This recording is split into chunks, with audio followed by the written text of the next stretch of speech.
అయ్యో బ్లడ్ వస్తుందమ్మా, చూసుకోవాలి కదమ్మా. ఉండు.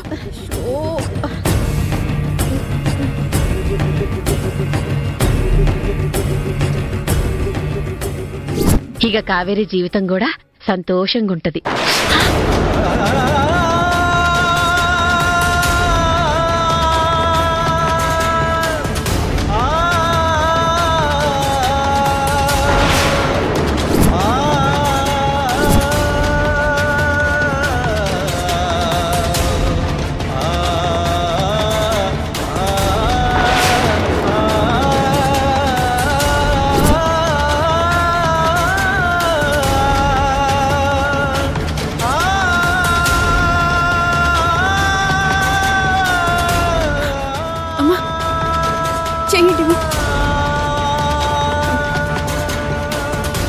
అమ్మా, నొప్పిగా ఉందా?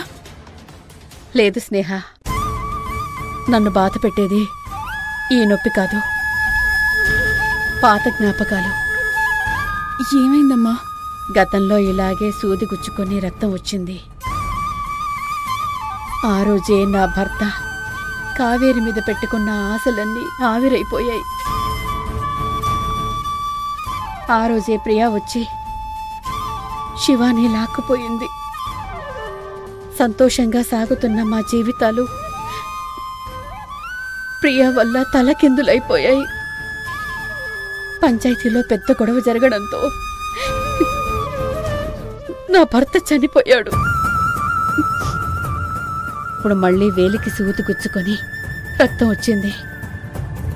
కావేరి అర్జున్లకు ఏమైనా అవుతుందేమోనని భయంగా ఉంది. అమ్మా, నువ్వు అనవసరంగా ఏదేదో ఊహించుకుంటున్నావు. అక్కడ అందరూ ప్రశాంతంగానే ఉన్నారు. కుట్రలు చేసే యమజని, తనకి సహాయం చేసే అనసూయని బయటికి గంటేశారు కదా. లేదు స్నేహ, నాకెందుకో భయంగా ఉంది. వాళ్ళని ఎవరో చేతో చెయ్యబోతున్నారనిపిస్తుంది. అమ్మా, మీరు ప్రశాంతంగా ఉండండి. ఆ అమ్మవారే కావేరి వైపు నిలబడ్డారు. ఇక మామూలు మనుషులు తనని ఏం చేయగలరు చెప్పు? ఇక నుంచి నీ కుటుంబానికి అండగా ఉంటాను. తల్లి, మళ్ళీ కావేరి జీవితంలోకి ఎటువంటి ఆపదలు రాకుండా చూడమ్మా.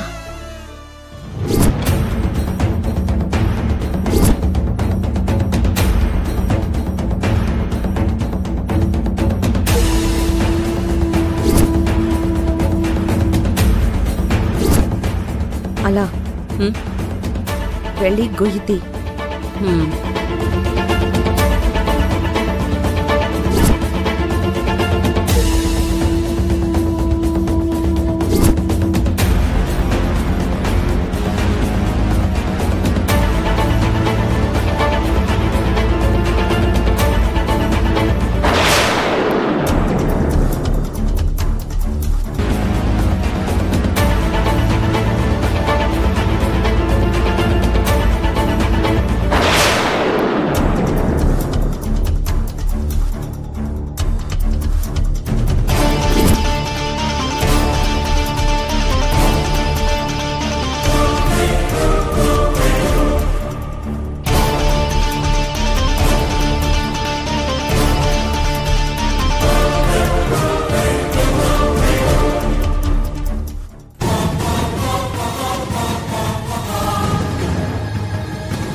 బాంబుతో మా అత్తయ్య వాళ్ళ ఫ్యామిలీ మొత్తం పైకెళ్ళిపోతారు.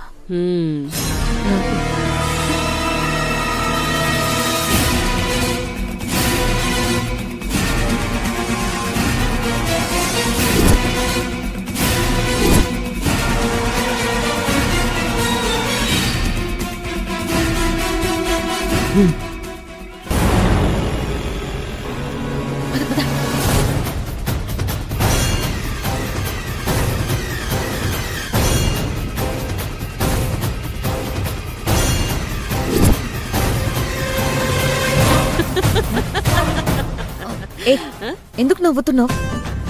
ఏమో నాకు కూడా తెలీదు. సాధారణంగా ఇలాంటి పనులు చేశాక విలన్స్ ఇలాగే నవ్వుతారు కదా.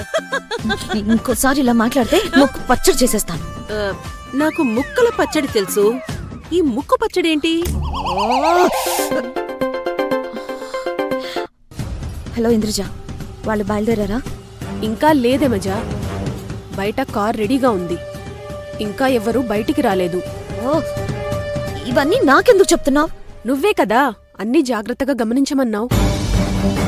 నీకో రకం పిచ్చి, మీ అమ్మకో రకం పిచ్చిందా? వాళ్ళు బయలుదేరగానే నాకు చెప్పు చాలు. అలాగే అలాగే.